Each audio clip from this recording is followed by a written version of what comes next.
Perkenalkan, nama saya Tiari Damainita Sidabutar. Saya dari jurusan Teknologi Hasil Pertanian, Fakultas Pertanian, Universitas Mula Warman. Jadi guys, dalam video kali ini saya akan mereview atau menjelaskan kembali secara singkat tugas kelompok bahasa Indonesia, yaitu dari kelompok 1 dengan materi yang berjudul Ejaan Bahasa Indonesia.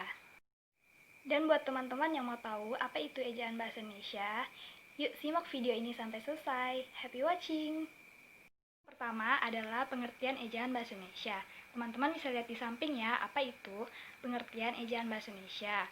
Dalam Kamus Umum Besar Bahasa Indonesia, ejaan adalah cara atau aturan menuliskan kata-kata dengan huruf.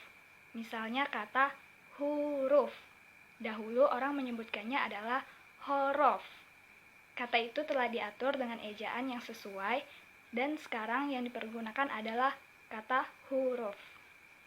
Nah, teman-teman, ejaan ada dua macam, yaitu yang pertama, ejaan fenotis. Apa itu ejaan fenotis? Bisa dilihat di samping ya, teman-teman.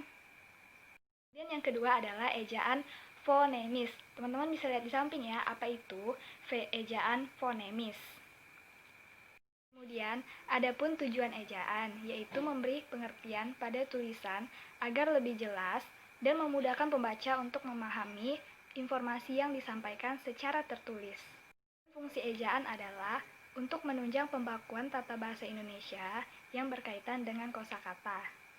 Kemudian, kita lanjut ke sejarah ejaan bahasa Indonesia. Dalam sejarah ejaan bahasa Indonesia, terdapat beberapa tahap perkembangan, seperti yang pertama adalah ejaan Van Ophuijsen. Kemudian ada ejaan Republik atau yang disebut ejaan Sowandi. Itu ada ejaan Pembaruan, ejaan Melindo, dan ejaan LBK.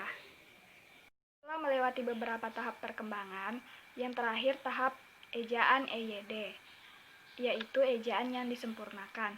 Kenapa dipakai ejaan yang disempurnakan? Karena ejaan ini merupakan ejaan yang paling masyhur dan awet digunakan sampai sekarang.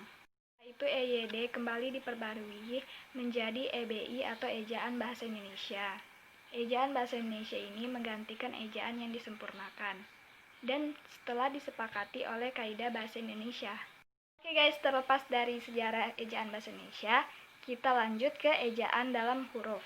Ejaan Bahasa Indonesia menggunakan huruf abjad yang dipakai dalam bahasa Indonesia yang terdiri dari 26 huruf, yaitu 21 huruf konsonan dan 5 huruf vokal. Teman-teman pastinya tahu huruf konsonan adalah biasa disebut huruf mati dan huruf vokal adalah huruf hidup. Dan huruf hidup adalah A, I, U, E, O.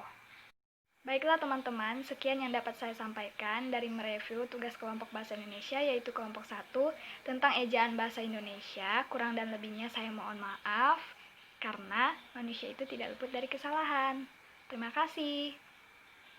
Teman-teman semua, jangan lupa like, comment, and subscribe, dan jangan lupa share ke teman-teman yang lainnya. Semoga materi yang dapat saya sampaikan bisa bermanfaat bagi kita semua.